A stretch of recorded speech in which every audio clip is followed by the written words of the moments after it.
지난 16일 관악구 의회에서 열린 제287회 정례회에서 예산결산특별위원회가 구성이 됐습니다.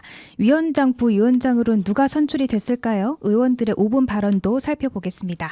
예결산위 어떤 분들 선임됐나요? 네, 위원장으로는 표태룡 의원이, 그리고 부위원장으로는 최인호 의원이 선출됐습니다. 또 위원으로는 구자민, 김연옥, 노광자, 박용규, 손숙희, 위성경, 이동일 의원이 선임이 되었습니다. 이 활동은 2021년 회계연도 세입세출 결산, 예비비 지출과 기금 결산 승인이 본회의에서 의결될 때까지라고 합니다. 네, 지금 보시면 이제 결국은 2021년도 회계연도거든요. 네. 예산 결산 특별이잖아요. 네. 올해 이제 결산하는 것 이 부분을 하게 되는 것 같고 이제 2022년도를 위한 일종의 기초 작업이겠죠. 그래서 예결위에서 하는 작업이 아마 정례가 지금 시작됐어요. 맞아요. 시작됐고 네. 예, 표태룡 의원이 예결산 위원장이고 부위원장이 최인호 의원이 선출됐습니다. 사실 최인호 의원은 초선이거든요. 그리고 관악구 내에서는 현재로서는 최연소입니다. 최연소 구의원이라 부위원장으로 된 게 저는 좀 인상 깊네요. 네. 어떻게 선임된 걸까요? 네, 임춘수 의장이 이 특별위원회 선임의 건을 상정을 했습니다. 의장이 9명을 그 위원을 추천을 해서 선임이 되었는데요. 관악구 의회 의원회 조례 제12조에 따르면 이 위원은 의장이 추천해서 본회의 의결로 선임하도록 되어 있습니다. 네, 일단 보면은 예결위 위원장하고 부위원장 이야기 간단히 나온 게 있더라고요. 이 부분만 좀 간단히 읽어드릴게요. 네. 네, 먼저 표태룡 의원은 관악로 지하 보도의 시설 보수와 공간 활용에 대해서 발언을 했습니다. 관악구에서 문화도시 선정을 위해서 노력을 하고 있는 만큼 더디더라도 서울시 예산을 지원을 받아서 문화공간으로 제대로 좀 사업을 추진해야 된다 이렇게 밝혔고요. 또 함께 낙성대 공원 앞 벽화에 대한 이야기를 언급했습니다. 이 공원 앞 벽화를 통해서 강감찬 장군의 역사와 전투 장면을 상상할 수 있다. 또 관악로 지하 보도도 이렇게 활용하면 어떨까 하는 이야기를 전했습니다. 네, 5분 자유 발언인 거죠. 그러니까 네. 이제 이 시기 때 두 분 다 했어요. 신기하게도. 그래서 예결산 관련해서의 어떤 예산을 어떻게 바라볼지, 어떻게 투여할지 이런 것들에 대한 뭐 시각이라든지 이런 부분을 좀 언뜻 볼 수 있는 것 같습니다. 그래서 부위원장 최인호 의원 발언 들어볼까요? 네. 네, 최 의원은 성위기에 관한 관심을 촉구했습니다. 그 근거로 젠더 거버넌스, 성별 영향평가위원회 등 여성 단체들의 생태계 조성, 수백억 원대의 성인지 예산, 그리고 여성 가족과를 주축으로 한 성파시즘 사업이 우리 관악구의 성위기를 초래하였다 이렇게 말했는데요.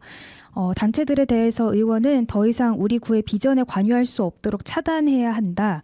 여성 가족과에서 요식행위로 내려주던 성인지 예산이 더 이상 사업의 목적을 성평등으로 방해할 수 없도록 감시해야 한다. 또 정부에서 여성가족부 폐지를 추진하고 있는 만큼 관악구부터 여성가족과를 폐지하고 성평화 가족과를 추진해야 한다. 이렇게 설명을 했습니다.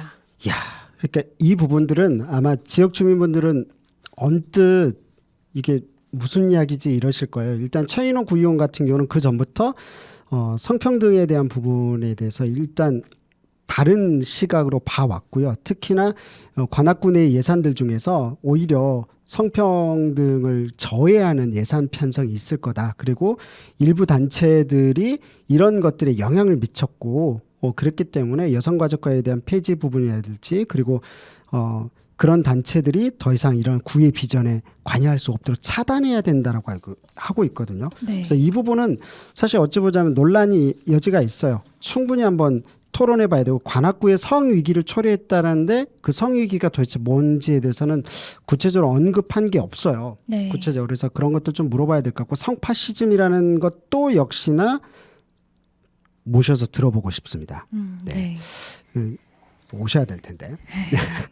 또 안전 목고지 사업을 언급을 했습니다. 이 안전 목고지 사업은 그 관악구에 비슷한 환경에 거주하는 여성들이 지지 체계를 형성하고 안전과 관련한 정보를 좀 공유하는 소모임입니다. 이 사업이 소모임 간 네트워크 구축 그리고 여성 안전 시설 현장 방문 등의 프로그램을 운영하고 있었는데요. 최 의원은 이 사업에 대해서 1인 가구 여성들이 모임을 하는데 구회사 예산을 지원을 해주고 있다. 페미니즘은 각자 알아서 하면 된다. 이런 게 허위 예산이다. 이렇게 발언을 하셨습니다. 네, 이것도 한번 다음번에 여력이 된다면 여쭤볼게요. 1인 가구 여성들에 대한 기본적으로 그러니까 그 여성이 사회적 약자의 이 어떤 기준으로 보냐에 따라서 다르겠지만 네. 그러니까 약자일 수밖에 없는 위치 그리고 여성이 가지는 어떤 차이점 네, 이런 부분들에 대한 인식 자체가 많이 다른 것 같아요. 그래서 이걸 페미니즘 예산이라고 보는 이유도 궁금하네요. 네, 이게 허위 예산이고 방관 조장이다. 왜 허위 예산이고 방관 조장됐는지 안전목고지 사업이 뭔지 저희들도 좀 알아보도록 하겠습니다. 이거 뭐 더 안전목고지 사업을 관련해서 더 말씀하실 거 있을까요? 저는 사실 이번 장마 재난 이렇게 하면서 지역 주민 간의 상호 교류가 상당히 중요하다고 느꼈었는데 어쨌든 제가 알아보기로는 안전목고지 사업이 그런 연장선이었다고 느껴졌거든요. 한 번 더 말씀하셨던 것처럼 의원님과 만나서 이야기를 해보면 좋지 않을까 싶습니다. 그리고 이 안전목고지 사업을 실제로 참여하고 있는 관악구 여성분들에 대한 한두 명이 아니라 여러 사람들과 함께 뭐 인터뷰를 하든지 이런 것들도 필요한 것 같습니다. 그리고 여성가족과의 입장도 필요하네요. 네, 들어보고 네. 싶습니다. 네. 어쨌든 이런 이제 예결산위원회에서 위원장, 부위원장 이제 출발을 했고 어찌 보자면 이제 다른 시각들 가운데서 출발을 하게 되는 것일 텐데 어쨌든 이런 예산 집행과 이게 결국은 지역 주민들을 위해서 좋은 경쟁이 됐으면 좋겠습니다. 더불어민주당과 국민의힘이 서로 좋은 경쟁하셔서 좋은 예결산 만들어내고 또 내년 2023년도 예산들 하기 위한 감시와 또 견제와 뭐 이런 것들 해주셨으면 좋겠다는 생각이 듭니다.